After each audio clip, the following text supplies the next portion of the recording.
Hello guys, welcome back to my YouTube channel. आज हम लेकर आए हैं एक बहुत ही लविंग ड्रामा जिसमें हम देखते हैं कि हमारी स्टोरी के मेन हीरो और हीरोइन एक दूसरे को पाने के लिए कैसे टाइम ट्रेवल करते हैं और दोबारा पास्ट में जाकर अपनी चीज़ों को फिक्स करते हैं। तो चलिए शुरू करते हैं ये बहुत ही इंटरेस्टिंग ड्रामा की। स्टार्टिंग में हमें एक लड़की को दिखाया जाता है जो अपने लैपटॉप के सामने बैठी होती है और उसके लैपटॉप पर न्यूज़ आ रही होती है कि किसी ने सुसाइड कर ली है। इधर मेन दिखाया जाता है उस लड़के को जिसने सुसाइड किया होता है। उसका नाम पैट्रिक होता है। उसने छत से कूदकर अपनी जान दे दी होती है। यहाँ पर जो लड़की होती है जिसका नाम जीसू होता है, वो अपने रूम से निकलकर बाहर जाती है और उसे वहाँ पर पुलिस ऑफिसर्स मिलते हैं। वो ऑफिसर्स से पूछती है क्या मतलब हुआ है, इतनी ज़्यादा पुलिस क्यों आ रखी है, लोगों ने भीड़ क्यों लगा रखी है। मैं लास्ट वीक इस बिल्डिंग में शिफ्ट हुई हूँ, मुझे समझ नहीं आ रहा हुआ क्या यहाँ पर। जिस पर ऑफिसर बताते हैं कि किसी ने यहाँ पर सुसाइड किया है और उसे उस लड़के का नाम पैट्रिक बताया जाता है। जीसू को फ्लैशबैक का सीन याद आता है जब वो पैट्रिक से मिलने आई होती है क्योंकि वो उसका पड़ोसी होता है। वो उसके लिए कुछ खाने का सामान लाई होती है और पैट्रिक ने उसके बदले में उसे अपनी एक पेंटिंग दी होती है जो किसी के रिग्रेट के बारे में होती है। जीसू पेंटिंग को लेकर घर वापस आ जाती है। अगले दिन का सीन दिखाया जाता है कि जीसू अपना कुछ काम कर रही होती है और उसे अपने घर के बाहर शोर सुनाई देता है जहाँ पर बहुत ज्यादा क्राउड होता है। और ये जो क्राउड होता है वो पैट्रिक की कंपनी में इन्वेस्ट करने वाले पैसे वापस मांग रहा होता है और पुलिस के ऊपर प्रेशर डाल रहा होता है और बोल रहा होता है कि पता लगाओ उस लड़के की मौत के पीछे किसका हाथ है और हमारे पैसे कब तक वापस मिलेंगे, वरना हम उसकी कंपनी के सामने प्रोटेस्ट करेंगे। जीसू बोलती है समझ नहीं आता ये लोग किसी को इमोशनली अंडरस्टैंड क्यों नहीं कर सकते, और वो अपनी पेंटिंग उठाकर वहाँ से जाने लगती है और वो जो पेंटिंग होती है उसके हाथ में ही होती है और वो बोल रही होती है कि मैंने भी इस फ्लैट के लिए इतना ज़्यादा अमाउंट पे कर दिया है, अब तो मुझे ये फ्लैट एक हॉन्टेड हाउस की तरह लगने लगा है।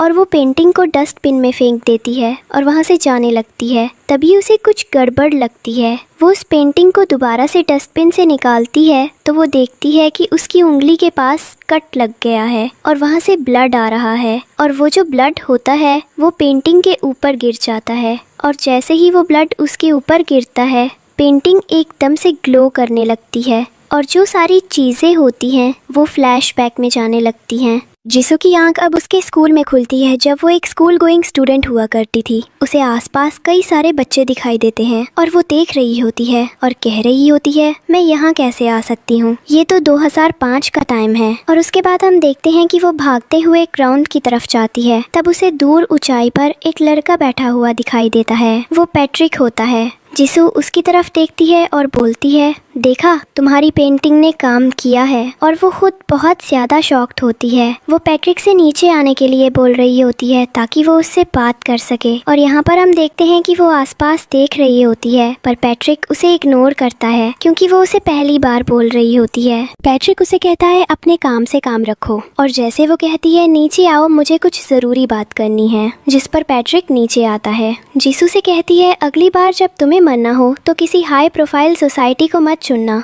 किसी नॉर्मल जगह पर रहना जाकर। जिस पर पैट्रिक उसे कहता है तुम क्या बकवास कर रही हो, तुम्हें किसी मेंटल डॉक्टर की ज़रूरत है। और वो ऐसा बोलकर वहाँ से चला आता है। लेकिन तभी जीसू को दोबारा से चक्कर आने लगते हैं और अगले सीन में हम देखते हैं कि उसकी आंख उसके बेड पर खुलती है। वो टाइम चेक करती है तो ये करंट टाइम होता है, 2025 का टाइम। वो शॉक्ड होती है, उसे लगता है कि शायद ये एक बुरा सपना था जिसने उसे डरा दिया और कुछ भी नहीं। उसके बाद हम देखते हैं कि वो घर से निकलकर जा रही होती है, लेकिन तभी वहाँ पर मुलाकात होती है एक लड़की की जो उसके पास आती है। जीसू उससे कहती है तो ये घर आपने खरीदा है, जिस पर वो लड़की बोलती है हाँ मैंने खरीदा है। और उसकी आवाज़ में थोड़ी हेजिटेशन होती है और आगे से कहती है पर यहाँ तो कल ही किसी की डेथ हुई थी ना।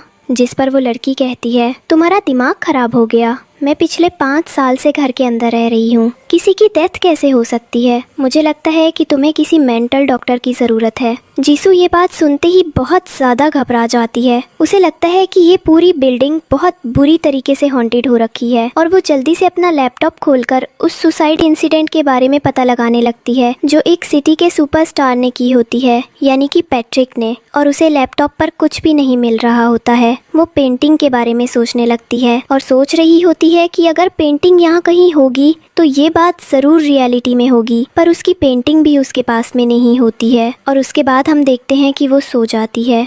उसकी फ्रेंड उसके पास आती है और बोलती है, आजकल तुम ऑफिस क्यों नहीं आ रही हो? तुम्हारी राइटर की जॉब खतरे में है क्या? तुम्हें इतनी सी बात समझ में नहीं आ रही है? जीसू बोलती है, दरअसल मुझे मेरे स्कूल और यूनिवर्सिटी जाने की ज़रूरत है, कुछ चीज़ों की जांच पड़ताल करने के लिए। रात के वक्त का सीन दिखाया जाता है। एक घर से बहुत सारा कचरा निकाला होता है। जीसू वहाँ पर एक आदमी को देखती है और उससे पूछती है, आप इस बिल्डिंग में क्या कर रहे हैं? वो बोलता है कि मैं इस बिल्डिंग से कचरा उठाता हूँ, किसी ने अपना फ्लैग चेंज किया है। जीसू बोलती है किस रूम नंबर से, और वो जो फ्लैट नंबर होता है वो पैट्रिक का ही होता है। जीसू कहती है, क्या सच में? और वो उसके कचरे के अंदर हाथ डालकर उस पेंटिंग को ढूंढने की कोशिश करती है और उसे वहाँ पर पेंटिंग मिल भी जाती है। उस पेंटिंग में थोड़े बहुत चेंजेस होते हैं और उसे रियलाइज होता है कि लास्ट टाइम जब उसके ब्लड के ड्रॉपलेट्स इस पेंटिंग पर गिरे थे तो वो दोबारा फ्लैशबैक में चली गई थी। उसे उम्मीद होती है कि इस बार भी ऐसा ही होगा। वो अपनी उंगली काटने वाली होती है कि तभी वो सोचती है कि छोड़ो, बार बार पीछे जाकर मैं खुद को मेंटल मानने लगी हूँ, और वो पेंटिंग को रख देती है। और उसे यकीन नहीं होता है कि ऐसा सच में हो रहा है, लेकिन तभी गलती से उसे चाकू पर उसका हाथ लग जाता है और वो जो पेंटिंग होती है वो एक बार फिर से चमकने लगती है। और जीसू अब दोबारा से पूरी तरीके से फ्लैशबैक में पहुंच जाती है, जहां पर वो अपनी फ्रेंड के साथ बैठी होती है और उससे बातें कर रही होती है। उसकी दोस्त जो होती है वो उसे पैट्रिक के ही बारे में बातें कर रही होती है और बता रही होती है कि पैट्रिक ने कितने कम समय में एक मैन ऑफ सक्सेस अचीव कर लिया। जीसू भी बहुत ज़्यादा शॉक्ड होती है और कहती है, मैं यहाँ कैसे आई हूँ? जिस पर उसकी दोस्त बोलती है, तुम पागल हो चुकी हो क्या? तुम एक स्कूल गोइंग स्टूडेंट हो, तो मैं यहाँ नहीं तो कहाँ होना चाहिए था? जीसू गुस्से में भागती हुई बाहर जाती है। जब वो बाहर जाती है तो वहाँ पर वो कई सारे लोगों को देखती है जो पैट्रिक और उसकी फोटो को देखकर बहुत ज़्यादा एक्साइटेड हो रहे होते हैं। वो सब उसके फैंस होते हैं। जीसू इग्नोर करती है और एक गाड़ी के पास जाती है। गाड़ी के अंदर पैट्रिक अपने दोस्त के साथ बैठा होता है और उसका जो दोस्त होता है वो उससे कुछ इन्वेस्टमेंट प्लानिंग और बाकी के चीज़ों के बारे में बात कर रहा होता है। उसके डैड ने भी पैट्रिक को ऑफर दिया होता है कि वो अपने कंपनी के थ्रू उसकी कंपनी में इन्वेस्ट कर सकते हैं, पर पैट्रिक अपने डैड और फैमिली से कोई कनेक्शन नहीं रखना चाहता था। तभी जीसू को पैट्रिक की कार दिखती है और यहाँ पर हम देखते हैं जो पैट्रिक का फ्रेंड होता है वो जीसू को परेशान करने लगता है। जीसू करके जाती है, लेकिन जब वो पैट्रिक को देखती है तो उसके पास जाने की कोशिश करती है और उससे बोलती है, जीसू को कुछ काम चाहिए पैट्रिक की कंपनी में, अगर कुछ काम हो तो वो बताए। जिस पर पैट्रिक बोलता है कि मेरे यहाँ लोगों को पानी और चाय देने वाले की कमी है, क्या तुम वहाँ एक पियोन का काम कर सकती हो? जीसू तैयार हो जाती है और अगले सीन में हम देखते हैं कि वो उसके ऑफिस के एम्प्लॉयज को चाय और कॉफी वगैरह बनाकर दे रही होती है और बहुत खुश होती है। तभी वहाँ पर पैट्रिक आता है। पैट्रिक जीसू की तरफ देखता है। जीसू सबसे पहले जाकर उसे कॉफ़ी ऑफ़र करती है। पैट्रिक उसके हाथ से कॉफ़ी ले लेता है और उसे दूसरा काम दे देता है। यहाँ पर जो पैट्रिक का फ्रेंड होता है वो बोलता है, तुमने सच में इतनी सुंदर लड़की को ऑफिस में पियन का काम करने के लिए रखा है? जिस पर पैट्रिक बोलता है, मैं उसे पे कर रहा हूँ इन सब चीज़ों के लिए, और इससे बढ़कर क्या चाहिए? उसे एम्प्लॉयमेंट चाहिए था और मेरे पास एम्प्लॉयमेंट के नाम पर यही चीज़ है। जिस पर उसका फ्रेंड कहता है, दरअसल बात ऐसी है कि हमारे सारे मेल एम्प्लॉयज़ हैं, कोई फीमेल कोलीग नहीं है। तुम्हें लगता है कि ये सेफ़ होगा उसका यहाँ पर रहना? पैट्रिक अब यहाँ पर थोड़ा सोच विचार में पड़ जाता है और वो अपने ऑफिस के एम्प्लॉयज़ को आज जल्दी घर जाने के लिए बोल देता है। इधर जीसू कुछ काम कर रही होती है। पैट्रिक अपने फ्रेंड से बात करता है। जीसू भी उठकर वहाँ से जाने लगती है क्योंकि पैट्रिक के फ्रेंड ने बोला होता है कि उसे भी अब घर जाना चाहिए, लेकिन जीसू पैट्रिक से टकरा जाती है। पैट्रिक उसे पकड़ लेता है। जीसू उससे माफ़ी मांगती है और बोलती है कि नेक्स्ट टाइम से वो ध्यान रखेगी। और यहाँ पर हम देखते हैं कि जीसू जैसी वहाँ से अपना सामान लेकर जाने लगती है, तभी वहाँ पर एंट्री होती है पैट्रिक के फादर की, जो पैट्रिक के पास आते हैं, उससे बदतमीज़ी करते हैं और बोलते हैं, तुम्हारी स्टेप मॉम ने अभी एक बेटे को जन्म दिया है, क्या तुम अपने ब्रदर से मिलने नहीं आओगे? पैट्रिक बोलता है, जब मैंने उस फैमिली को छोड़ा था तो मेरे दिमाग में यही था कि दोबारा मैं उस फैमिली के साथ कोई कनेक्शन नहीं रखूँगा। बार बार मेरी कंपनी में आकर जो तमाशा करते हैं वो बिल्कुल भी मुझे अच्छा नहीं लगता। और यहाँ पर इनके बीच में थोड़ी बहस हो जाती है, जिस पर पैट्रिक के फादर उसे एक ज़ोर का पंच मार देते हैं। थोड़ी देर बाद का सीन दिखाया जाता है जहाँ पर जीसू पैट्रिक के लिए डिनर लाई होती है और उसके हाथ में 2 बॉयल्ड एग्स होते हैं और वो पैट्रिक को देती है। पैट्रिक बोलता है, तो मैं जानता हूँ ना, मुझे ये खाना बिल्कुल भी पसंद नहीं है। जीसू बोलती है, ये खाने के लिए नहीं है, जो तुम्हें चोट लगी है ये उसकी सिकाई के लिए है। पैट्रिक बोलता है, कैसे? क्या तुम मुझे बता सकती हो ये कैसे मेरी चोट को हील करने में मदद करेगा?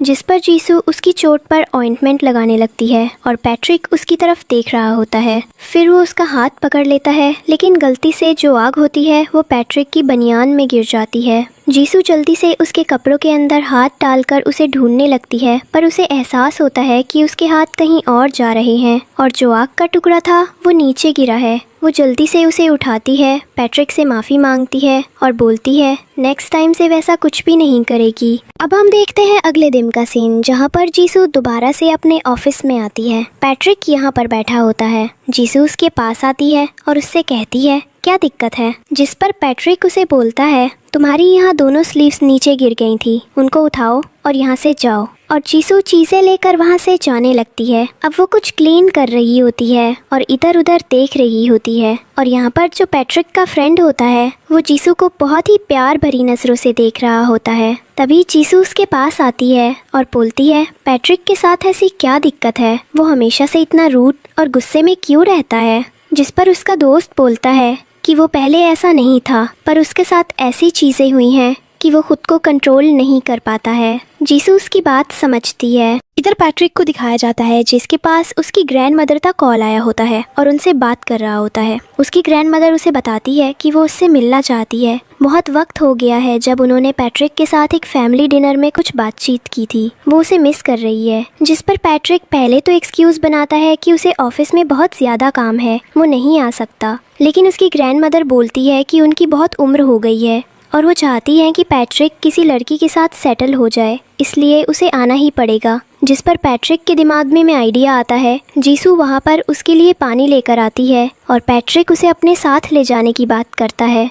अगले दिन के सीन में हम देखते हैं कि जो पैट्रिक होता है वो जीसू को अपने साथ अपनी ग्रैंड मदर से मिलवाने के लिए ले जाता है। और जो पैट्रिक की ग्रैंड मदर होती है वो जीसू को बहुत ज़्यादा प्यार कर रही होती हैं। और इधर पैट्रिक के फादर को दिखाया जाता है जो अपने स्टेपसन के साथ बहुत खेल रहे होते हैं और अच्छा टाइम स्पेंड कर रहे होते हैं। जिन सब चीज़ों के बीच पैट्रिक को फ्लैशबैक सीन याद आता है जब बचपन में उसके डैड ने उसकी मॉम की डेथ के बाद उसे इग्नोर कर दिया था और अपनी शादी किसी और औरत से कर ली थी, और आज तक उसने उस चीज़ को एक्सेप्ट नहीं किया। और अब भी उसके फादर उसके पास आते हैं और बोलते हैं, तुम चाहे कितनी भी दूर चले जाओ पर तुम हमेशा मेरी फैमिली का हिस्सा रहोगे। इधर जो जीसू होती है वो भी समझ सकती है कि पैट्रिक अपने डैड से कितनी नफरत करता है। इधर पैट्रिक की स्टेप सिस्टर भी आती है मिलने के लिए, जो पैट्रिक को पसंद करती है, जिसका नाम शीरान होता है। और वो अब पूरी कोशिश करने वाली होती है कि वो पैट्रिक को अपने प्यार के जाल में फंसाकर उसकी कंपनी अपने नाम करवा ले।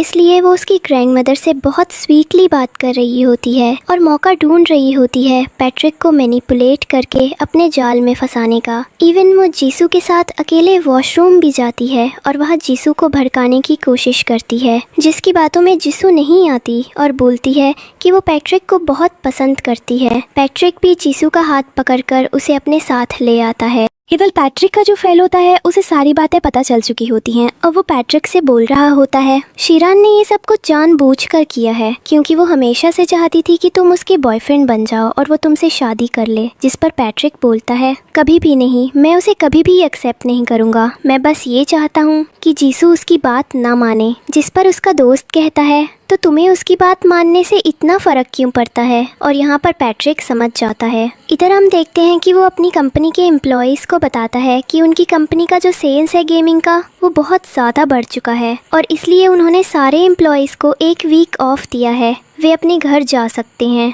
इधर दिखाया जाता है शिरान को जो केक वगैरह लेकर आती है और पता चलता है कि आज तो पैट्रिक का बर्थडे है। पैट्रिक उसे एक्सेप्ट करने से मना कर देता है और उसे और उसके साथ आए लोगों को वहां से जाने के लिए कहता है। शिरान जिद करती है तो पैट्रिक वहां अपने सिक्योरिटी गार्ड्स को बुलाता है और कहता है मैडम को धक्के देकर यहाँ से बाहर निकालो। शायद मैडम अपनी असली जगह भूल चुकी हैं, जिस पर शिरान को गुस्सा आता है और बोलती है कि मैं खुद से जा सकती हूँ। इधर जीसू क्लब में अपने फ्रेंड्स के साथ बैठकर कुछ सेलिब्रेट कर रही होती है और बहुत ज़्यादा ड्रिंक कर रही होती है। तो पैट्रिक का फ्रेंड उसी क्लब में गया होता है। वो जीसू को देख लेता है और उसकी फ़ोटो निकालकर पैट्रिक के पास भेज देता है। पैट्रिक भी अब उस क्लब में जाता है और जीसू बहुत ज़्यादा ड्रंक होती है और वो रास्ते में पैट्रिक से टकरा जाती है। पैट्रिक को समझ आ जाता है कि इतने नशे में उसे दिख नहीं रहा है कि कौन उसके सामने चल रहा है कौन नहीं, और ये एकदम से पागल होकर बैठी है यहाँ पर। जो पैट्रिक होता है वो जीसू के करीब जा रहा होता है, उसे पकड़ने की कोशिश कर रहा होता है, पर जीसू को समझ नहीं आ रहा होता कि कौन है कौन नहीं। और उसके बाद हम देखते हैं कि जीसू अचानक से पैट्रिक का नाम लेती है। पैट्रिक को बहुत ज़्यादा शौक लगता है क्योंकि वो जानता था कि जीसू तो नशे में थी। उसे कैसे पता कि वो मैं हूँ, और वो पैट्रिक को जन्मदिन की बहुत सारी शुभकामनाएं देती है। उसके बाद वो उसे एक गिफ्ट भी देती है और कहती है चलो हम सेलिब्रेट करते हैं। वो उसके सामने बच्चों की तरह बर्ताव कर रही होती है। पैट्रिक को जीसू का ये बचकाना बर्ताव बहुत अच्छा लग रहा होता है, लेकिन तभी अचानक जीसू और पैट्रिक के बीच कुछ ऐसा हो जाता है जिससे पैट्रिक घबरा जाता है। वो घबराहट की वजह से उसे उठाकर उसके फ्रेंड के पास छोड़ देता है और कहता है कि मैडम को सुरक्षित घर ले जाना, लेकिन पैट्रिक अभी भी उसे मिस कर रहा होता है। इधर हम शिरान को देखते हैं जो अपनी माँ के पास जाती है और बताती है कि उसका एक और प्रयास पैट्रिक के करीब जाने का फेल हो गया है। पैट्रिक ने उसे फिर से कंपनी से जलील करते हुए धक्के मारकर बाहर निकाल दिया। ना वो उसकी बात सुन रहा है, ना समझने की कोशिश कर रहा है। इस पर उसकी माँ कहती है इतना बड़ा फेल मैंने अपनी लाइफ में कभी नहीं देखा था, जब मैंने उसके पिता को भी अपने जाल में फंसाया था। हमारा रिश्ता भले माँ बेटी का है, पर तुम जानती हो हमारा असली टारगेट सिर्फ एक है, बैंक बैलेंस बढ़ाना। पहले हमने उसकी माँ को मारा और फिर देखो मैंने कैसे उसके पिता के दिल में जगह बना ली, तुम्हारे भाई को जन्म दिया। अब तुम्हारे पास मौका है, वही करो जो तुम्हारी माँ ने किया था। पैट्रिक को अपने जाल में फंसाओ और उसकी कंपनी को अपने नाम करवाओ ताकि पूरी जिंदगी तुम ऐश कर सको। इस पर शिरान तैयार हो जाती है। शिरान अपनी माँ की सिखाई हुई बातों के बारे में एक बार भी नहीं सोचती। इधर हम देखते हैं कि जीसू अपनी फ्रेंड के साथ बैठी होती है और उससे चर्चा कर रही होती है, पर उसे याद नहीं होता कि पिछली रात उसके साथ क्या हुआ था। जब उसकी फ्रेंड ज्यादा जोर देती है तो उसे याद आता है कि उसने पैट्रिक को किस किया था। इधर जीसू पैट्रिक के दोस्त से दफ्तर में बात कर रही होती है और पूछती है आखिर पैट्रिक है कहाँ, मैं उससे मिली नहीं हूँ। पैट्रिक का दोस्त कहता है पता नहीं, वो कहीं गया था लेकिन अब तक लौटा नहीं। जीसू अब खुद को कंट्रोल नहीं कर पाती और गलती से भी पैट्रिक को कॉल करती है। जब पैट्रिक का फोन कॉल उठता है तो वो किसी के साथ कार में होता है, लेकिन जैसे ही वो कॉल उठाता है अचानक पीछे से वो बेहोश हो जाता है। जीसू बार बार उसे पुकारती रहती है और समझ जाती है कि कुछ गड़बड़ है। वो पैट्रिक के दोस्त से कहती है हमें पैट्रिक की लोकेशन ट्रेस करनी होगी, मुझे लगता है वो किसी मुसीबत में है। उसका दोस्त कहता है ये कैसे हो सकता है। जीसू कहती है मैंने उसे कॉल किया था, उसने बस हाँ कहा और फिर कुछ नहीं बोला। वो घबराने लगती है। इधर शिरान ने एक गंदी चाल चली होती है। उसने पैट्रिक को बेहोश करके एक होटल रूम में लाया होता है और वहाँ एक बड़ा कैमरा लगा रखा होता है। वो उसके पास जाकर ऐसा दिखा रही होती है जैसे पैट्रिक उसके साथ जबरदस्ती कर रहा हो। ये सब वो पैट्रिक की इमेज खराब करने के लिए कर रही होती है ताकि अगर उस पर दबाव पड़े तो वो उससे शादी कर ले। जब सब कुछ रिकॉर्ड हो जाता है तो वो पैट्रिक की बेल्ट निकालने लगती है। तभी वहाँ अचानक जीसू पहुँच जाती है। वो पैट्रिक को देखती है और पैट्रिक का दोस्त शिरान को पकड़ने के लिए गार्ड्स को बुला लेता है। पैट्रिक का दोस्त शिरान को चेतावनी देता है कि अगर दोबारा ऐसी घटिया हरकत की तो हमसे बुरा कोई नहीं होगा। वो उन वीडियोस को अपने साथ ले जाता है। अगले दिन पैट्रिक अस्पताल में होता है जहां उसका दोस्त बताता है कि अगर जीसू ने उस वक्त उसे कॉल ना किया होता तो हमें पता भी नहीं चलता कि शिरान क्या चाल चल रही थी। पैट्रिक को बहुत अच्छा लगता है ये सुनकर और उसकी खुशी दोगुनी हो जाती है जब वहाँ अचानक जीसू आ जाती है। पैट्रिक उसे देखकर गले लगा लेता है और हमें पता चलता है कि अब इन दोनों के बीच भावनाएं पैदा हो चुकी है। दोनों एक दूसरे से प्यार करने लगे हैं। इसके बाद सीन बदलता है और हम पैट्रिक के पेरेंट्स को देखते हैं, उसके असली पिता और उसकी सौतेली माँ को। वे दोनों अपनी बेटी शिनरे के बारे में बात कर रहे होते हैं। वो कह रही होती है कि जो हुआ वो गलत था, लेकिन मैं जानती हूँ कि वो आपकी बेटी है। आपको उसके लिए थोड़ी तो हमदर्दी होगी। कृपया उसे चेन से बाहर निकलवाइए। इस पर पैट्रिक का पिता कहता है, जब तक पैट्रिक खुद स्टेटमेंट नहीं देगा पुलिस उसे नहीं छोड़ेगी। और पैट्रिक हमारी मदद क्यों करेगा जब हमने उसके साथ इतना कुछ गलत किया है। इस पर पैट्रिक की सौतेली माँ उसे ज़बरदस्ती मनाने की कोशिश करती है। फिर पैट्रिक का पिता सीधे जीसू के पास पहुँचता है जो अपने ऑफिस से बाहर आ रही होती है। वो जीसू से कहता है, बेटी मैं तुमसे 2 मिनट बात कर सकता हूँ। जीसू कहती है, बताइए आपको क्या तकलीफ है। वो कहता है, पिछली बार जब तुम मेरे घर आई थी तो मैंने और मेरी पत्नी ने तुम्हारे साथ अच्छा बर्ताव नहीं किया था। मुझे उस बात का अफसोस है। मैं बस इतना चाहता हूँ कि तुम मेरे बेटे को छोड़ दो और उसे मेरी सौतेली बेटी के लिए छोड़ दो। उन दोनों की शादी होने वाली है। तुम अपनी राह कहीं और देखो और मैं चाहता हूँ कि तुम पैट्रिक को समझाओ कि वो अपनी फ्यूचर वाइफ को जेल से बाहर निकाल ले। ऐसे फैमिली मामलों को पुलिस तक ले जाना सही नहीं है। जीसू कहती है, क्या आपको सच में लगता है कि मैं पैट्रिक को इस बात के लिए मनाऊंगी। इस पर उनके बीच बहस शुरू हो जाती है। पैट्रिक का पिता जीसू के सामने पैट्रिक के बारे में गलत बातें कहने लगता है, लेकिन जीसू बहुत सख्त जवाब देती है और पैट्रिक का बचाव करती है। वो गुस्से में उसे वहाँ से जाने को कह देती है। पैट्रिक ये सब देख लेता है और सीधे जीसू के पास आता है। उसे अच्छा लगता है कि किसी ने पहली बार उसकी इज्जत की रक्षा की है। वो पूछता है, उसने तुम्हें कोई नुकसान तो नहीं पहुंचाया। जीसू कहती है, मैं बिल्कुल ठीक हूँ,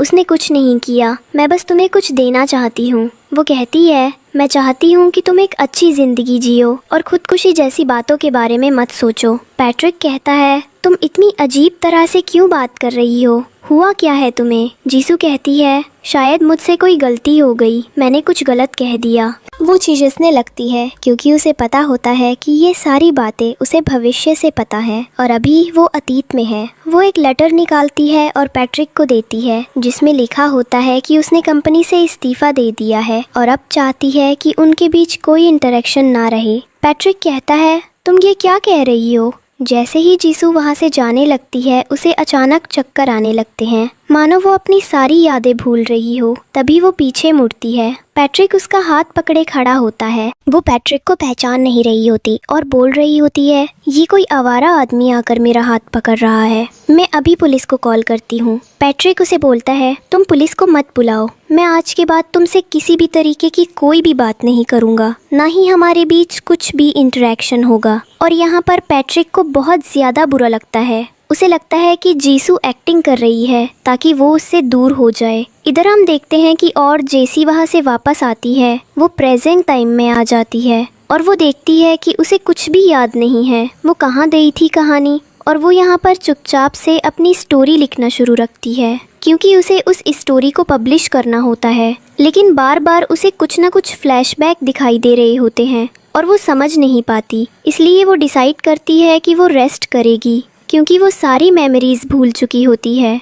और वो अपनी फ्रेंड को आइडिया देती है कि वो कुछ टाइम ट्रैवल के ऊपर लिखेगी ताकि उसकी जो बुक पब्लिश हो वो रीडर्स को बहुत ज़्यादा पसंद आए। जिस पर उसकी फ्रेंड से बोलती है कि बात तो पब्लिशर की है, अगर पब्लिशर को स्टोरी पसंद नहीं आएगी तो वो सब पब्लिश नहीं करेगा। यहाँ पर हम देखते हैं पैट्रिक को जो कि अब जीसू को मिस कर रहा होता है, हर पल उसकी याद में होता है, तड़प रहा होता है। इधर जीसू पूरी की पूरी सारी यादें भूलकर अपनी लाइफ जी रही होती है। इधर उसकी फ्रेंड जो होती है बहुत सारी बुक्स लेकर आती है और बोलती है कि इनसे तो मुझे और कुछ भी आइडिया मिलेगा, तो मैंने पढ़ना और पब्लिशर को तुमने जो पहला थीम आइडिया दिया था वो भी अच्छा लगा। जीसू बोलती है, ठीक है, मुझे पता है मेरी बुक कैसे पब्लिश होगी। दिन रात वो उसके किताबों के ढेर के बीच में पढ़ाई करती है और एक दिन उसकी आंख लग जाती है। तभी उसके पास किसी का कॉल आता है। वो उससे बात करती है इधर हम पैट्रिक को देखते हैं जो कि अब मेहनत कर रहा होता है दिन रात, और वो जिसू के दिए हुए गिफ्ट को देखकर उसे मिस कर रहा होता है और बहुत सी मेमोरीज को जी रहा होता है। इधर जिसू को उसके स्कूल से कॉल आया होता है और वो वहाँ पर जा रही होती है। ये सारी कॉल्स उन लोगों के लिए होती हैं जो भी अभी राइटर का काम कर रहे होते हैं। और यहाँ पर हम देखते हैं कि जिसू क्राउड के बीच में बैठी होती है और उस लोगों से पता चलता है कि बहुत बड़ा आदमी आने वाला है जो कि बहुत ज़्यादा फेमस है और उसने कई सारी बुक्स को लिखा है और सभी लोग बस उसे देखने के लिए तरस रहे हैं। तभी थोड़ी देर में उसकी एंट्री होती है। वो अब एक PhD होल्डर प्रोफेसर बन चुका होता है। जिसू हिचकिचा रही होती है। उसे देखकर सभी लोग उसकी फ़ोटोज़ ले रहे होते हैं। वो स्टेज पर जाता है, सबको उनके डाउट्स क्लियर करता है, अपनी जर्नी के बारे में बताता है और यहाँ पर बच्चे भी कई सारे उससे सवाल जवाब करते हैं और वो सबको उनके जवाब देता है। और लास्ट में आकर एक लड़की उससे क्वेश्चन करती है क्या उसकी कोई गर्लफ्रेंड है, जिस पर वो बोलता है कि वो किसी को पसंद करता है और उससे पूछा जाता है वो लड़की कौन है, जिस पर पैट्रिक जवाब देता है कि वो मुझे नहीं चाहती है कि मैं उसके आसपास भी रहूं। हमारे बीच का जो इंटरेक्शन पॉइंट था वो एंड हो चुका है। जिसू यहाँ पर थोड़ा हिचक रही होती है और हमें पता चलता है कि वो अपनी मेमोरी लॉस होने की एक्टिंग कर रही होती है। उसे सब याद होता है। अब जैसे ही वो वहाँ से जाने लगती है, उसी ऑडिटोरियम में अचानक से लाइट जल जाती है और उसके सामने पैट्रिक आ जाता है। पैट्रिक आकर उससे पूछता है कि आखिर क्या रीज़न है जो वो उससे बात नहीं करना चाहती है और अगर अब पैट्रिक उसके सामने है तो क्या वो दोबारा से पुलिस के पास जाएगी। और यहाँ पर वो कुछ भी नहीं कह रही होती है, वो बस पैट्रिक की सेफ्टी चाहती है और उसे लगता है कि पैट्रिक को अपनी लाइफ में आगे बढ़ना चाहिए। वो पहले से ही बहुत ज़्यादा फेमस हो चुका है, उसका फ्यूचर ब्राइट है। वो जिसू जैसी लड़की के पीछे ना पड़कर कुछ और भी कर सकता है। और यहाँ पर हम देखते हैं कि वैसा बोलकर वहाँ से चली आती है। पैट्रिक बहुत ज़्यादा ड्रिंक करता है, इमोशनल होता है क्योंकि उसे पहली बार किसी लड़की के लिए फीलिंग्स आई होती हैं। लेकिन अभी तक हमें ये नहीं दिखाया गया होता है कि जो पैट्रिक जिसने सुसाइड कर शिनरे है वो अब टाइम ट्रैवल करके फ्यूचर में दोबारा कैसे वापस आ गया है और ये जिंदा कैसे हो गया और ये जिसू के ईयर्स में सरवाइव कैसे कर रहा है। इन सब चीज़ों को अभी भी इस स्टोरी में मिस्ट्री रखा जा रहा होता है और इसके बारे में हमें आगे बताया जाएगा। इधर पैट्रिक को याद आता है कि जिसू का दिया हुआ टेडी बियर वो खो चुका है और वो भागता हुआ ऑडिटोरियम में जाता है जहाँ पर लोगों ने पहले ही साफ सफाई कर रखी होती है। वहाँ पर जो ओल्ड लेडी होती है वो पैट्रिक से बोलती है तुम अपने लिए नया खरीद सकते हो, वैसे भी वो बहुत ज़्यादा पुराना हो गया था। इधर हम देखते हैं जिसू को, जिसे पता चलता है कि उसकी जो पब्लिश की हुई किताब है वो थोड़ी सी फेमस हो रही है। पब्लिशर को वो बुक पसंद आई है, लोग उससे इंस्पिरेशन ले रहे हैं। इधर हम देखते हैं पैट्रिक को जो दिन रात मेहनत कर रहा होता है, स्मोक कर रहा होता है और काम पर फोकस करने की कोशिश करता है। लेकिन तभी उसे चक्कर आ जाते हैं, वो बेहोश होकर गिर जाता है और जब उसका फ्रेंड उसे डॉक्टर के पास ले जाता है तो डॉक्टर उसे बताते हैं कि वो अंदर ही अंदर घुट रहा है। उसे कोई बात है जो परेशान कर रही है और इसी वजह से वो धीरे धीरे करके डिप्रेशन में चला जाएगा। हमें कुछ ना कुछ करना पड़ेगा। इधर जिसू को पता चलता है कि उसकी जो पार्टनर थी, जो राइटिंग में उसकी मदद कर रही थी, वो अपने बॉयफ्रेंड के साथ घूमने चली गई है। अब उसे नहीं पता वो अकेली कैसे रहेगी क्योंकि उसकी लाइफ में तो कभी ऐसे मोमेंट्स आए नहीं होते हैं और उसे सिर्फ अपने काम की पड़ी होती है। इधर पैट्रिक को वो बिल्डिंग दिखाई देती है और अपने फ्रेंड को वो इंसिस्ट करता है क्यों ना हम इस बिल्डिंग में एक फ्लैट खरीदें। पहले तो उसका दोस्त लेने से मना कर देता है पर पैट्रिक बहुत ज़्यादा जिद कर जाता है और उसे कुछ भी नहीं चाहिए होता है सिवाय उस चीज़ के जिसकी डिमांड अभी कर रहा होता है। और हम देखते हैं कि वो उस बिल्डिंग के अंदर जाता है। उसे एक फ्लैट पसंद आता है और वो फ्लैट को खरीद लेता है पर उसे आइडिया नहीं होता कि ये फ्लैट जिसू के घर के बिल्कुल साइड पर है। जिसू वहाँ पर आती है और बोलती है तुम क्या कर रहे हो। पैट्रिक बोलता है तुम क्या कर रही हो। जिसू बोलती है ये मेरी बिल्डिंग है, मैं यहाँ रहती हूँ। पैट्रिक बोलता है मैंने इस घर को खरीदा है। ये सुनकर जिसू को बहुत ज़्यादा शौक होता है और बोलती है क्या तुम आज से मेरे पड़ोसी हो, तुम यही रहने वाले हो। पैट्रिक बोलता है फिलहाल हालत तो यही कह रहे हैं। इधर हम देखते हैं कि पैट्रिक जो होता है अपने घर में सो रहा होता है और उसकी आंख नहीं लग रही होती है, वो बस नींद लेने की कोशिश कर रहा होता है। इधर जिसू जो कि सो रही होती है उसे सपने में दिखाई देती है पैट्रिक की मौत। मतलब जो उसने पहले देखा होता है कि पैट्रिक बिल्डिंग से कूदकर सुसाइड कर ली होती है, वो डरकर भागती हुई पैट्रिक के पास जाती है और उससे कहती है,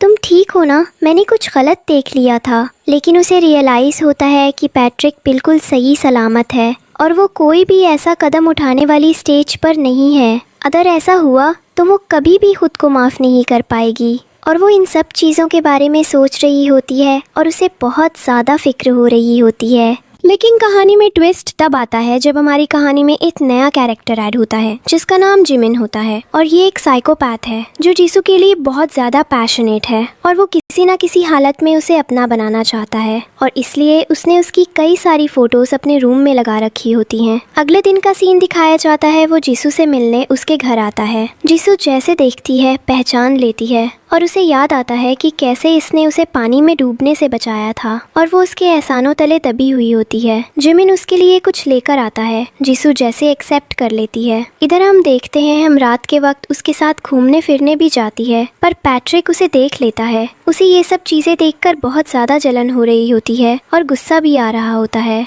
पर अब वो कुछ भी नहीं कर सकता था, इसलिए वो क्लब के अंदर जाता है, बहुत ज़्यादा ड्रिंक कर रहा होता है और उसे बुरा लग रहा होता है कि आखिर ऐसा क्या है उस लड़के में जो जीसू उसके साथ घूम रही है। इधर जीसू को देखते हैं जो कि जिमिन के साथ एक लिफ्ट के अंदर होती है और उससे कई सारी बातें कर रही होती है और उसे अपने स्कूलिंग की बातें अभी बता रही होती है। यहाँ पर जो जिमिन होता है वो उससे बोल रहा होता है, क्या तुम्हें अपने स्कूल दोबारा वापस जाना है? पर जीसू मना कर देती है। रास्ते में उसे पैट्रिक भी देखने को मिलता है पर वो उसे इग्नोर करती है। जब वो वॉशरूम जाती है तो उसे दिखता है कि उसका लिपस्टिक उसके पास नहीं है और वो कोई और ले जा चुका है और यहाँ पर हम देखते हैं कि वो लिपस्टिक जिमिन के पास होती है और वो उसे सूंघ रहा होता है और उसी से जीसू का नाम उसी कार्डबोर्ड पर लिखता है जिसमें उसने जीसू की कई सारी फोटोज लगा रखी होती हैं। यहाँ पर हम देखते हैं कि जो जीसू की फ्रेंड होती है वो उससे मिलने आती है और उससे कई सारी बातें कर रही होती है और कह रही होती है कि तुम्हें जिमिन का ग्रेट फूल होना चाहिए, उसने तुम्हारी जान बचाई थी। जीसू बोलती है वो बहुत अच्छा इंसान है और उसे ज़रूरत पड़ेगी तब मैं भी उसकी मदद करूंगी, जिस पर उसकी दोस्त बोलती है यही एक बेस्ट फ्रेंड का कोड होता है। जीसू फिर से यही बात करती है। इधर हम देखते हैं पैट्रिक को जो कि जीसू से मिलता है। दरअसल मेरा व्हाइट कोट बहुत ज़्यादा गंदा हो गया, क्या तुम मुझसे वॉश कर सकती हो? और जीसू उसके कोट को बहुत साफ करके धोती है और इधर हम देखते हैं कि वहाँ पर जैक आता है कुछ सामान देने के लिए और वो बैठता है, लेकिन वो उसकी टेबल से जीसू की छोटी स्पून उठा लेता है और उसे अपने पास में रख लेता है। जीसू जैसे उसका कुछ सामान ला कर देती है और वो उसके घर से बाहर निकलता है, लेकिन एक बार पैट्रिक फिर उसे देख लेता है और वो जीसू से कहता है जो कोट मैंने तुम्हें वॉश करने के लिए दिया था मेरा कोट मुझे ला कर दो। जिस पर जीसू कहती है वो अभी पूरी तरीके से सूखा नहीं है, जिस पर पैट्रिक बोलता है मुझे फर्क नहीं पड़ता, मुझे मेरा सामान वापस चाहिए। जीसू बोलती है ठीक है यही रुको मैं ला कर देती हूँ और हम देखते हैं कि पैट्रिक उसे ले जाता है। जीसू उसके साथ लिफ्ट में होती है पर वो घबरा रही होती है। थोड़ी देर बाद जब वो वहाँ पर वापस आती है तो पैट्रिक बहुत ज़्यादा ड्रिंक किया हुआ बैठा होता है। जीसू उसे रोकती है और कहती है तुम यहाँ क्या कर रही हो, अपने घर पर जाओ, जिस पर पैट्रिक उसे अपनी तरफ खींच लेता है। जीसू देखती है कि उसका बॉडी टेम्परेचर बहुत ज़्यादा गर्म हो रखा है, यानी कि उसे फीवर है। वो उसे अपने घर ले जाती है, दवाई देती है और पैट्रिक जो होता है वो सिर्फ वही पकड़कर सो जाता है। जीसू जैसी देखती है कि वो सो गया, वो वहाँ से जाने लगती है, लेकिन पैट्रिक उसे पकड़कर किस कर लेता है और वो गुस्से में जब वहाँ से आ रही होती है तो उसे वही पेंटिंग दिखाई देती है जो कि अब हाफ मून में बदल चुकी होती है। उसे समझ नहीं आ रहा होता है कि आखिर ऐसा क्यों हो रहा है। जब भी वो पैट्रिक से क्रॉसओवर करती है पेंटिंग में चेंजेस कहाँ से आ जाते हैं। इधर वो जिमिन के साथ डिलीशियस डिनर के लिए जाती है और हम देखते हैं कि वो उसके साथ डिनर एंजॉय करती है, लेकिन तभी उसे सामने से कोई जाता हुआ दिखाई देता है जिसे देखकर वो एकदम शॉक हो जाती है और वो जिमिन के साथ उसे देखने के लिए जाती है। हमें नहीं पता होता है कि वो कौन है और इधर हम देखते हैं पैट्रिक को जो कि जीसू और जैक को एक साथ आता हुआ देखकर और ज़्यादा परेशान हो जाता है और उसे जलन हो रही होती है। फाइनली वो जाकर जिमिन से लड़ने लगता है और कहने लगता है तुम इसके आसपास क्यों भटकते रहते हो, मुझे जीसू से कुछ ज़रूरी बात करनी है। और जिमिन से कहती है तो मैं भी जाऊँ, मैं तुमसे कल मिलती हूँ, जिस पर जिमिन गुस्से में वहाँ से चला जाता है पर उसे अभी भी बुरा लग रहा होता है। और यहाँ पर जो जीसू होती है वो पैट्रिक से कहती है, तुम चाहते क्या हो, बार बार मुझे डिस्टर्ब क्यों कर रहे हो, मुझे पता है मेरे लिए क्या सही है क्या नहीं। जिस पर पैट्रिक उसे बोलता है कि ऐसे रिएक्ट मत करो जैसे तुम्हें कुछ भी नहीं पता है कि मेरे अंदर क्या चल रहा है क्या नहीं, तुम इतनी सी बात नहीं समझ पा रही हो। जीसी बोलती है कि देखो तुम एक नंबर के पागल हो, मुझे इन सब चीज़ों के बीच में नहीं पड़ना है और मुझे पता है कि मेरा और तुम्हारा कुछ भी नहीं हो सकता है। तुम भी ये बात जब तक एक्सेप्ट नहीं करोगे ऐसे ही सफ़र करते रहोगे। इधर हम जिमिन को दिखाया जाता है जो कि घर पर होता है और यहाँ पर जीसू की फ़ोटोज़ के पास वो देख रहा होता है और वो बार बार कह रहा होता है अगर पैट्रिक बीच में ना आए तो सब कुछ कितना बेहतर हो जाए। और हम देखते हैं कि वो पैट्रिक के फ़ोटो के पास कुल्हाड़ी मारता है और बोलता है कि कल बस मैं इसका खात्मा कर दूंगा। हमें अगले दिन का सीन दिखाया जाता है। जिमिन को पुलिस पकड़ कर ले जा रही होती है। जीसू उसके सामने आती है और कहती है तुमने क्या किया, जिस पर वो बोलता है दरअसल मैं कुछ काम कर रहा था और गलती से वो कुल्हाड़ी पैट्रिक की गाड़ी पर जाकर गिर गई, पुलिस मुझे ले जा रही है। जिस पर जीसू कहती है मैं तुम्हें वहाँ से कैसे निकाल सकती हूँ। वो बोलता है कि तुम मुझे सिर्फ एक शर्त पर निकाल सकती हो, अगर पैट्रिक एक अपॉलजी लेटर पर साइन कर दे जो तुमने मेरे बिहाफ पर लिखा हो। जीसू बोलती है मैं ऐसा करवा लूँगी और हम देखते हैं कि वो पैट्रिक के ऑफिस में जाती है और उससे बोलती है मुझे पता है कि मैं तुम्हारी पड़ोसन हूँ और तुम्हारे बारे में सब कुछ जानती हूँ, पर सच में जिमिन बिल्कुल भी ऐसा नहीं है, उसने जानबूझकर ऐसा नहीं किया होगा, तो मेरा यकीन करो। पैट्रिक बोलता है तो तुम क्या चाहती हो। जीसू बोलती है मैं चाहती हूँ कि इस लेटर पर तुम साइन कर दो ताकि उसे बेल मिल जाए। जिस पर पैट्रिक बोलता है तो उसके लिए इतनी ज्यादा परेशान क्यों रहती हो और तुम हमेशा उसके लिए कुछ भी करने को रेडी क्यों हो, तुम्हें पता है उसने मेरे ऊपर जानलेवा हमला किया। जीसू बोलती है नहीं उसने ऐसा कुछ भी नहीं किया है। अब यहाँ पर पैट्रिक इस मौके का फायदा उठाता है, वो उसे अपने पास बुलाता है और बोलता है क्या तुम उसके लिए सच में मेरे साथ कुछ भी करने को रेडी हो, और बोल देता है। और हम देखते हैं कि पैट्रिक धीरे धीरे करके उसके क्लोज जाने लगता है, लेकिन जीसू को रोना आ जाता है और उसे धक्का देकर वहाँ से चली जाती है। पर पैट्रिक भी बहुत ज़्यादा इमोशनल होता है और उसे बुरा लग रहा होता है कि वो उसे समझने की जगह किसी और को समझ रही है। अब अगले सीन में हम देखते हैं कि जीसू जिमिन को पुलिस स्टेशन से बाहर लेकर आई होती है और अचानक से बात करते करते कैब के अंदर उसे एकदम से चक्कर आने लगते हैं और वो बेहोश हो जाती है। अब हम देखेंगे आगे का सीन। जिमिन को ये सब देखकर मजा आ रहा होता है। अब हम देखते हैं अगले दिन का सीन। जीसू ब्रश कर रही होती है और तभी वो अपने बाल चेक करती है तो उसे रियलाइज होता है कि उसके बाल किसी ने काटे हैं पीछे से, जबकि उसने अपने बालों पर कुछ भी ऐसा कट नहीं लगाया होता है। इधर हम देखते हैं जिमिन को जो जीसू के हेयर्स को अपने हाथ में लेकर एंजॉय कर रहा होता है और उन्हें बुरी तरीके से पागलों की तरह सूंघ रहा होता है, जैसे उनमें से जीसू की खुशबू आ रही हो। और वो उसको एक एक्वेरियम के अंदर रख देता है जिसके अंदर कई सारी फिशेस होती। और इधर हम देखते हैं जीसू को जो कि नीचे वॉक कर रही होती है और यहाँ पर उसकी मुलाकात होती है पैट्रिक के फ्रेंड से जो कि उसके सामने गाड़ी लेकर आया होता है। जीसू से कहती है तुम यहाँ क्या कर रहे हो, जिस पर वो बोलता है तुम कैसी हो, तुम ठीक तो हो ना, और तुम्हारा बॉयफ्रेंड कैसा। जीसू से कहती है तुम क्या बोल रहे हो। तभी हम देखते हैं वो उससे पूछता है तुमने पैट्रिक से ब्रेकअप क्यों किया, तुम्हें पता है तुम्हारी वजह से वो कितना ज्यादा डिस्टर्ब रहता है, पता नहीं वो प्रॉपर तरीके से सोता होगा या नहीं। डॉक्टर ने उसे डिप्रेशन की बीमारी बताई है, ज्यादा दिन वो अगर ये टॉर्चर झेलता रहा तो उसे डिप्रेशन हो जाएगा। जीसू बहुत ज्यादा टेंशन में आ जाती है और वो बोलती है तो पैट्रिक किधर है, जिस पर उसका फ्रेंड बताता है कि वो किसी बिजनेस ट्रिप के काम से कुछ हफ्तों के लिए बाहर गया है, जब वो वापस आए तो एक बार उससे जरूर मिल लेना। और कहती है मैं एक बार उससे मिलकर इस चीज के बारे में जरूर बात करूंगी। अब हम देखते हैं अगले दिन का सीन। जो जिमिन होता है वो जीसू को अपने साथ बाहर आने के लिए कॉल करता है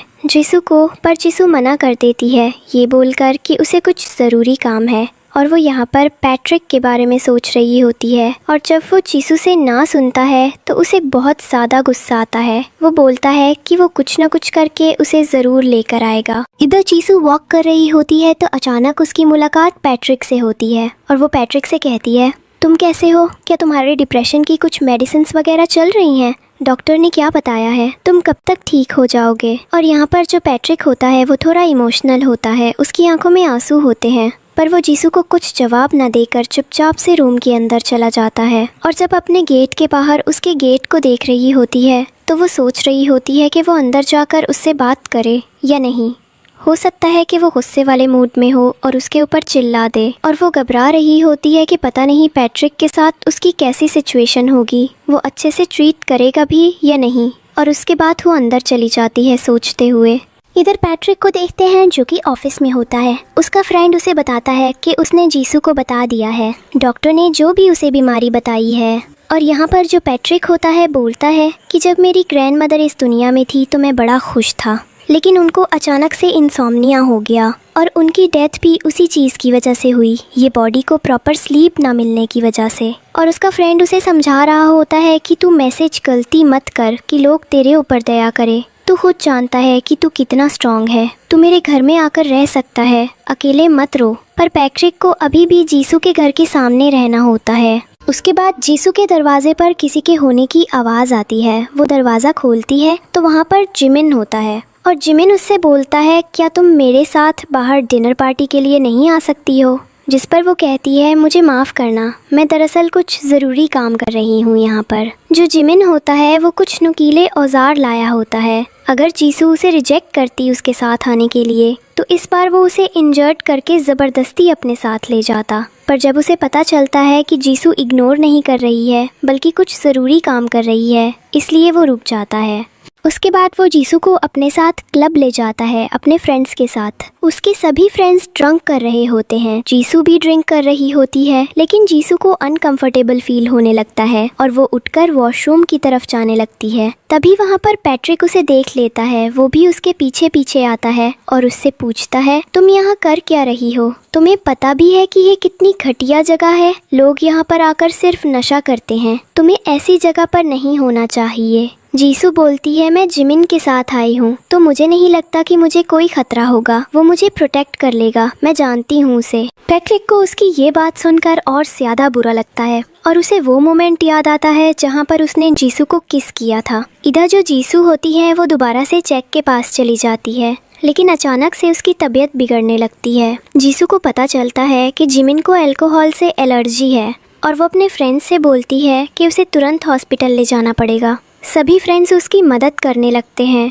लेकिन तभी पैट्रिक अपनी गाड़ी लेकर उसके सामने आ जाता है और बोलता है तुम मेरी गाड़ी को यूज़ कर सकती हो इसे हॉस्पिटल ले जाने में। हॉस्पिटल का सीन दिखाया जाता है, जिमिन को हॉस्पिटल एडमिट करा दिया जाता है और जो जीसू होती है वो बाकी के प्रोसेस भी पूरे करती है। पैट्रिक को थैंक यू बोलती है उस मोमेंट पर आने के लिए और पैट्रिक यहाँ पर उससे कहता है कि क्या कल वो उसके साथ कॉफ़ी पर चल सकती है, जिस पर जीसू मना करती है क्योंकि उसे कुछ ज़रूरी काम है। दिन के समय पर रात के वक्त उसके साथ एक वॉक के लिए आ सकती है।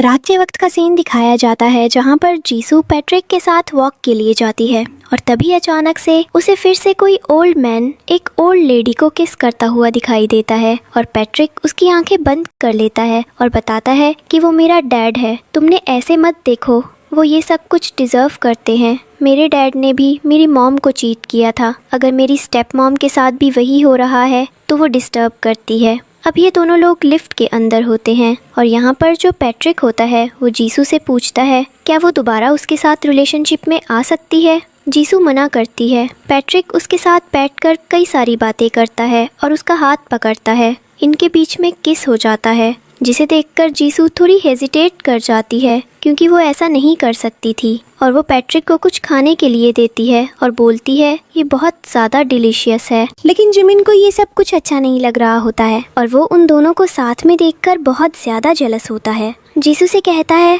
तुमने क्या किया, तुमने उसे वहाँ से क्यों भगाया, और वो गुस्से में पैट्रिक को वहाँ से जाने के लिए बोल रही होती है और वो उसके ऊपर हाथ भी उठाने वाली होती है। पैट्रिक जाते जाते उसे उसकी शादी की बहुत सारी बधाइयाँ देकर जाता है और बोलता है कि जब भी उसकी शादी जिमिन के साथ हो तो वो उसे इनविटेशन दे।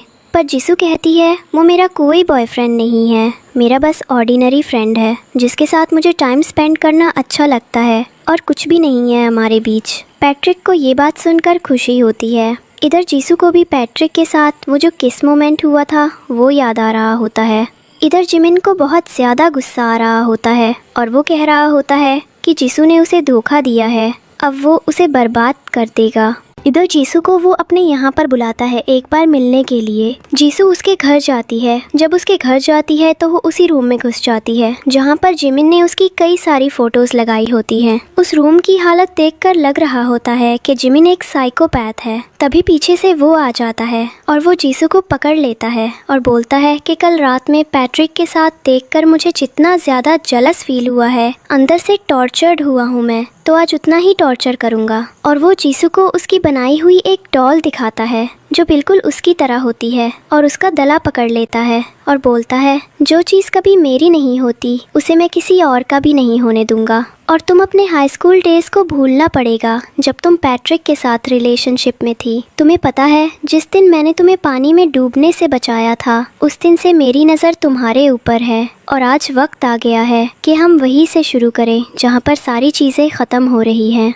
इधर पैट्रिक को दिखाया जाता है जिसके पास उसका फ्रेंड आता है और बताता है कि जीसू के घर का गेट खुला हुआ है और वो अभी तक घर वापस नहीं आई है। पक्का कुछ ना कुछ गड़बड़ है तो मुझे चलना पड़ेगा। अब यहाँ पर हम देखते हैं कि वो भागता हुआ जिमिन के एड्रेस पर जाता है जहाँ पर उसे उसका वही साइको वाला रूम मिलता है और उसको देखकर वो समझ जाता है कि कुछ बहुत ज़्यादा गड़बड़ है। उसने अपनी सारी फिशेस को मार दिया होता है। इधर वो जीसू के हाथ पैर बांधकर उसी स्विमिंग पूल एरिया के पास ले जाता है और उससे कहता है तुम्हें पता है यहीं से सब कुछ शुरू हुआ था, लेकिन तुम्हें किसी ने ये बताया कि तुम उस पानी में गिरी कैसे थी। तुम्हें मैंने धक्का दिया था और फिर तुम्हें बचाकर तुम्हारी नज़रों में आ गया और तुम्हारे करीब रहने लगा, लेकिन आज भी मुझे यही करना होगा ताकि तुम मेरी ग्रेटफुल हो जाओ। और वो जीसू को पानी में धक्का दे देता है, लेकिन तब तक पैट्रिक आ जाता है। वहाँ पर पैट्रिक का फ्रेंड जिमिन को मारकर पकड़ लेता है और इधर पैट्रिक जो होता है पानी में कूदकर जीसू को बचा लेता है और उसे बाहर लेकर आता है। इधर वो जिमिन को बुरी तरह से मारता है पर उसका दोस्त उसे रोक देता है और कहता है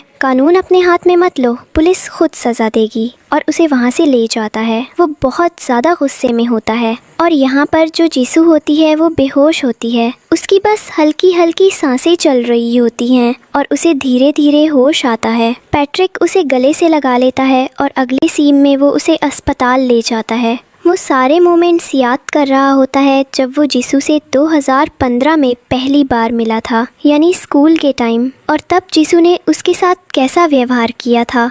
उसके सामने कई सारे फायरवर्क्स चल रहे होते हैं और उसे बहुत अच्छा लग रहा होता है। थोड़ी देर में जीसू को होश आ जाता है और वो पैट्रिक से कहती है सब ठीक है, तुम कैसे हो और जिमिन किधर गया, क्या तुमने उसे पुलिस के हवाले किया। इस पर पैट्रिक कहता है सब ठीक है, नॉर्मल हो जाओ, रिलैक्स हो जाओ, तुम बिल्कुल सेफ हैंड में हो। जीसू कहती है तुम्हें सच में लगता है कि मैं इन सब चीज़ों में गलत थी। पैट्रिक कहता है कभी भी नहीं, तुम कभी किसी को नहीं मार सकती हो, न किसी को उकसा सकती हो किसी गलत इंसान बनने के लिए। तुमने तो मुझे बचाया है। जीसू कहती है कैसे। पैट्रिक कहता है दरअसल ये मेरा प्रेजेंट टाइम नहीं है। 2015 में जब तुमने टाइम ट्रैवल करके मुझे उन सारी चीज़ों के बारे में बताया था और तुमने कहा था कि उस अपार्टमेंट में कभी घर मत लेना, तो जब मैंने उस चीज़ के बारे में पता लगाया तो वो बिल्डिंग वहाँ पर नहीं थी और आज 2025 में वो बिल्डिंग जहाँ पर है मैंने वही घर लिया है। तो इसका मतलब तुम्हारी वजह से मैं इस समय तक ज़िंदा हूँ। इस पर जीसू उसे किस कर लेती है। इन दोनों के बीच में किसिंग सीन हो रहा होता है, लेकिन तभी वहाँ पर नर्स आ जाती है और कहती है मैडम की दवाई का टाइम हो गया है, अपनी फालतू की एक्सरसाइज घर जाकर करना। पैट्रिक नर्स से दवाई लेता है और जीसू को देता है और कहता है आज से तुम मेरे घर पर रहोगी। वो जीसू को अपने साथ ले जाता है अपने घर रखने के लिए। यहाँ पर हम देखते हैं कि जो पैट्रिक होता है वो अब डिप्रेशन से पूरी तरह बाहर आ चुका है। अब उसे कोई डिप्रेशन नहीं होता, बस उसकी लाइफ हैप्पी चल रही होती है। वो अपनी कंपनी में कुछ चेंजेस करने का डिसाइड करता है। यहाँ पर उसका फ्रेंड उसे बोलता है कि तुम्हें क्या करना चाहिए, अपनी सो कोल्ड गर्लफ्रेंड के साथ टाइम स्पेंड करना चाहिए। इस पर वो बोलता है हाँ तुमने सही कहा, मुझे उसके साथ कुछ बाहर डिनर पर भी जाना है। हम देखते हैं कि वो जीसू के साथ बाहर डिनर पर तो नहीं जा पाता अपने काम की वजह से, पर उसके लिए घर में बहुत टेस्टी खाना बनाता है। जीसू उसके खाने की दीवानी हो जाती है और यहाँ पर जो पैट्रिक होता है वो अब दिन प्रतिदिन अपने काम पर फोकस कर रहा होता है। उसका वर्किंग सेक्टर भी ग्रो कर रहा होता है और उसे लग रहा होता है कि ये सब कुछ जीसू के आने से हुआ है। इधर हम देखते हैं कि वो अपने लिए एक नया नाइट सूट खरीदता है जीसू को बताता है ये कैसा लग रहा है, पर जीसू कुछ काम कर रही होती है तो वो बस देखती है और एक झलक में बोलती है हाँ ये अच्छा है। लेकिन पैट्रिक वहाँ से जाने लगता है और जीसू उसकी पीठ पर चढ़ जाती है और उसके साथ एक गेम खेलती है और कहती है जब तुम एक अच्छे से प्रोफेसर बनकर लेक्चर देने आए थे, तुमसे बच्चों ने पूछा था कि तुम्हारी लाइफ में कोई और लड़की है, उस मोमेंट पर तुम मेरे बारे में बात कर रहे थे ना। पैट्रिक कहता है और जीसू कहती है जो तुमने बुक लिखी है वो भी मेरे बारे में है ना। पैट्रिक उसे जवाब देता है हाँ मैं, और उसके बाद वो जीसू को सामने खड़ा कर लेता है और कहता है बताओ ट्रूथ और डेयर। जीसू कहती है डेयर और पैट्रिक को किस करने लगती है, लेकिन तभी होता है कि वो पीरियड पहले उसके लिए गर्म पानी लेकर आता है और उसे एक हॉट वाटर बैग देकर देता है। जीसू उसके पास बैठी होती है पर वो अभी भी उसे छेड़ रही होती है। उसके बाद वो कुछ काम करने जाती है, तभी उसे पता चलता है कि जो पैट्रिक के डैड हैं उनकी डेथ हो चुकी है। जीसू बहुत ज़्यादा शॉक्ड होती है और वो पैट्रिक को इस चीज़ के बारे में बताती है। पैट्रिक भी हैरान होता है, जिस पर जीसू कहती है मैं तुम्हारे साथ तुम्हारे पेरेंट्स के घर चलूंगी। पैट्रिक मना कर देता है और कहता है वो सिचुएशन को खुद हैंडल करेगा। अब वो अपनी स्टेप मॉम से मिलता है और यहाँ पर पता चलता है कि उसके फादर ने उसके लिए या कंपनी के लिए एक फूटी कौड़ी भी नहीं छोड़ी है। जो कुछ भी है वो सब उसकी स्टेप मॉम और उनके बच्चों के नाम करके गया है। पर यहाँ पर उसकी स्टेप मॉम कहती है दोबारा से हमारी कंपनी की तरफ सिर्फ एक कॉम्पिटिटर की नज़र से देखना, ना कि उसके मालिक की। जिस पर पैट्रिक कहता है मुझे वो कंपनी कभी चाहिए भी नहीं थी क्योंकि वो कभी अच्छे इंसान नहीं थे, उन्होंने मेरी मॉम को चीट किया था। अब इधर पैट्रिक घर वापस आता है। जीसू उसे पीछे से हक करती है और उससे कहती है तुम मुझे ऐसा क्यों लगता है कि मैं कभी प्यार नहीं कर पाऊंगी, मैं हमेशा तुम्हारे साथ रहूंगी, तुम्हें हमेशा प्यार करूंगी, तुम सिर्फ मेरे लिए मैटर करते हो। पैट्रिक उसे हक करता है। अब हम देखते हैं कि उसकी जो स्टेप मॉम होती है उसका अफेयर किसी और के साथ भी चल रहा होता है और पता चलता है कि जो पैट्रिक का स्टेप ब्रदर है वो उसके फादर का बायोलॉजिकल सन नहीं है, वो किसी और आदमी का बायोलॉजिकल सन है जो कि अब जेल से बाहर आ गया है और अब वही घर का बॉस और मालिक बन बैठा है और वही उस कंपनी को भी हैंडल करेगा। इधर हम देखते हैं पैट्रिक ने अपने फादर की कंपनी के कई सारे रिसोर्सेज और प्रोजेक्ट्स के बारे में जानकारी निकलवा ली होती है और अपने दोस्त से कहा होता है कि एक भी कंपनी का रिसोर्स या प्रोजेक्ट किसी और के हवाले नहीं जाना चाहिए। इधर उसकी स्टेप मॉम का लवर उस कंपनी के प्रोजेक्ट को 1.5 महीने से सॉल्व कर रहा होता है, पर वो फाइनली प्रोजेक्ट पैट्रिक ले लेता है और वो बहुत ज़्यादा गुस्सा हो रहा होता है। तभी वहाँ पर उसकी वाइफ आती है और कहती है मुझे पता है इस सिचुएशन में क्या करना है, और अब वो सीधा पैट्रिक के ऑफिस में जाती है। वो पैट्रिक से कहती है तुम तो मेरे बेटे के जैसे हो, कंपनी को कॉम्पिटिटर की नज़र से मत देखो। पैट्रिक कहता है कोई अपनी बात से इतनी जल्दी फ्लिप कैसे कर सकता है जैसे आपने किया। वो कहती है कि मैं तुम्हें अब भी उस फैमिली का मेंबर समझती हूँ, तुम चाहो तो अपने फादर की बनाई हुई कंपनी को अपनी कंपनी से प्रमोट कर सकते हो। पैट्रिक कहता है मैं ऐसा कुछ भी नहीं करूँगा और उनके बीच में बहुत ज़्यादा बहस हो जाती है और वो पैट्रिक को मारने ही जा रही होती है कि तभी पीछे से जीसू आ जाती है और वो उसे ज़ोरदार थप्पड़ लगाती है और कहती है तुम क्या कर रही हो। जीसू कहती है तुम्हारी ये घटिया हरकतें, सोचती हो कि मैं पैट्रिक से दूर हो जाऊंगी। और इसके बाद अब हम देखेंगे आगे का सीन, जिस पर वो वहाँ से गुस्से में चली जाती है और बोलती है कि मैं तुम लोगों को देख लूँगी। जिस पर जीसू बोलती है कि हाँ मैं तुम्हें देख लूँगी और उनके बीच में बहस हो जाती है। उसके बाद पैट्रिक से बोलती है तुम यहाँ क्या करने आए हो जीसू, कुछ काम था क्या? और वो उससे बहुत ही प्यार से बात कर रहा होता है। जिस पर जीसू बताती है कि वो किसी काम से एक ट्रिप पर जा रही है और वो चाहती है कि पैट्रिक इतने दिन तक अपना अच्छे से ख्याल रखे और अच्छे से काम करे, और वो दोनों एक दूसरे को किस करते हैं। पैट्रिक उससे बोलता है ठीक है तुम जब वापस आओगी तो मेरे पास तुम्हारे लिए एक सरप्राइज़ होगा। और जीसू बोलती है मैं 3 दिन में वापस आ जाऊंगी। और यहाँ पर हम देखते हैं कि वो पैट्रिक के फ्रेंड्स से उसका ध्यान रखने के लिए बोलकर चली जाती है। इधर पैट्रिक के पास कॉल आता है और उसे पता चलता है कि उसके डैड की कंपनी पूरी तरीके से डिस्ट्रॉय हो गई है। इधर जिस आदमी ने उसके डैड की कंपनी संभाल रखी होती है उसके स्टेप मॉम के लवर ने, वो बहुत ज़्यादा ड्रिंक कर रहा होता है और जब उसकी स्टेप मॉम जाकर बताती है कि पैट्रिक ने उसके साथ धोखा किया है, वो जो लड़की थी उसने उन्हें बिल्कुल भी बात नहीं करने दिया और बहुत बुरी तरीके से ट्रीट किया। तब उसे बहुत ज़्यादा गुस्सा आ जाता है और वो बोलते हैं कि मुझसे हर चीज़ का बदला लेंगे। अगले सीन में हम देखते हैं कि वो पैट्रिक के घर पर कई सारे घटिया लोगों को लेकर चला जाता है और बोलता है कि आज तुम्हारा आखिरी दिन है पैट्रिक। बस हल्की हल्की सांस ले रहा होता है और तैयार होता है और वो सारे लोग मिलकर पैट्रिक को मार देते हैं। अगले सीन में हम देखते हैं कि नीचे पैट्रिक की डेड बॉडी पड़ी होती है और आसपास बहुत ज़्यादा भीड़ होती है। तभी जीसू वहाँ पर आती है और ये देखती है कि इतनी ज़्यादा भीड़ पड़ी हुई है और वो इमोशनल हो जाती है कि उसने उसे प्रोटेक्ट क्यों नहीं कर पाया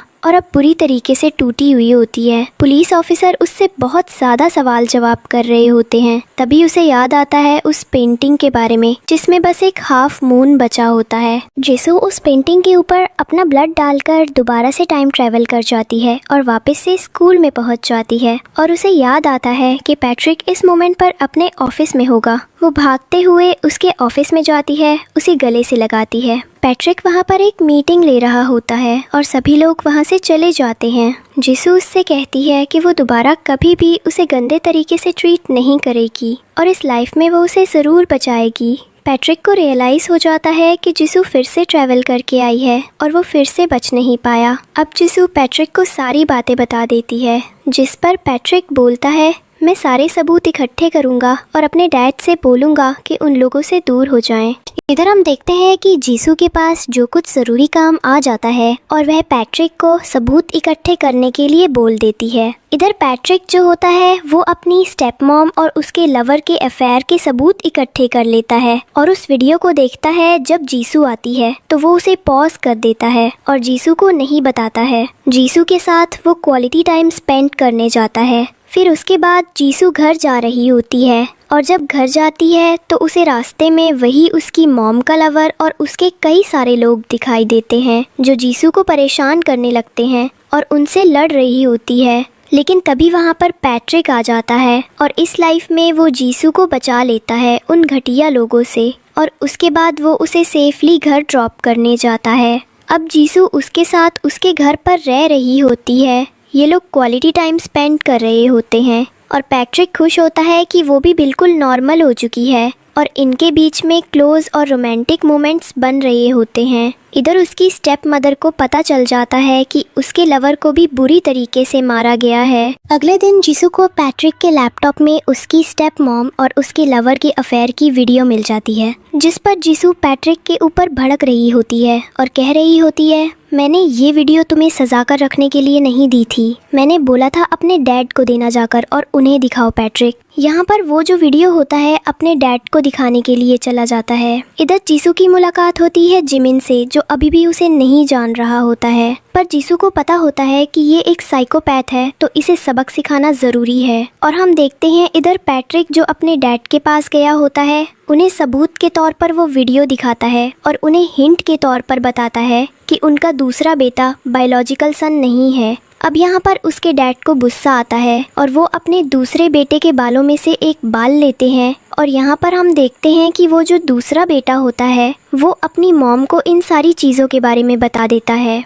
इधर सारी सच्चाई निकल कर आ चुकी होती है। इधर उसकी मॉम जो होती है वो लवर के साथ एक होटल रूम में होती है जहाँ पर कई सारे लोग आकर उसे बुरी तरीके से मारते हैं और यहाँ पर ये सारा काम पैट्रिक के डैड ने करवाया होता है और वो लवर से ब्रेकअप करने को रेडी भी होती है, पर पैट्रिक के डैड उससे डाइवोर्स ले लेते हैं। इधर हम देखते हैं जीसू ने जिमिन को बांधकर उसे स्विमिंग पूल के पास ले जाती है जहाँ पर उसने उसे डुबाया था और इस लाइफ में वो उससे बदला ले रही होती है। वो उसे उसी स्विमिंग पूल के अंदर फेंक देती है। तब तक वहाँ पर पैट्रिक आता है। उसे नहीं पता होता है कि वो ऐसा क्यों कर रही है, पर वो जीसू के ऊपर यकीन करता है जब जीसू से बोलती है कि ये बहुत ही बुरा इंसान है, इसे बचाने की ज़रूरत नहीं है। अब हम देखते हैं जो पैट्रिक की स्टेप मॉम होती है वो पागल हो चुकी होती है। उसका डैड उससे मिलने आते हैं, आकर उससे माफ़ी मांगते हैं उन्होंने जो कुछ भी उसकी मॉम के साथ किया था। इधर जो जीसू होती है उसे लग रहा होता है कि पैट्रिक की लाइफ में सब कुछ ठीक हो चुका है, पर फाइनली वो जो पेंटिंग पैट्रिक ने उसे दी होती है उसका सीक्रेट सीन में रिवील होता है,